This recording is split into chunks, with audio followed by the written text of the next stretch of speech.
సంతానోత్పత్తిపై అవగాహన పెంచేందుకు ఒయాసిస్ ఫెర్టిలిటీ నిర్వహిస్తున్న ఒయాసిస్ జనని యాత్ర తిరుపతికి చేరుకుంది. దేశవ్యాప్తంగా కొనసాగుతున్న ఈ కార్యక్రమం ద్వారా ప్రజలకు ఉచిత సంతానోత్పత్తి సంప్రదింపులు, AMH, హిమోగ్లోబిన్ పరీక్షలు, వీర్య విశ్లేషణ సేవలు అందిస్తున్నారు. ఇలాంటి అవగాహన కార్యక్రమాలు ఎంతో అవసరమని, ఆధునిక సంతానోత్పత్తి వైద్య సేవలను ప్రజలకు చేరువ చేయటమే ఈ యాత్ర లక్ష్యమని స్పష్టం చేశారు.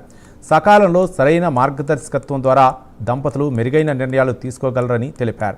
ఈ యాత్రకు ప్రజల నుంచి మంచి స్పందన లభిస్తోందన్నారు. ఈ కార్యక్రమానికి ముఖ్య అతిథిగా director of medical education chairman doctor Srihari, fertility medical director, co-founder doctor Durga G Rao, CEO Pushkaraj Shenoy, doctor Pallavi తదితరులు పాల్గొన్నారు.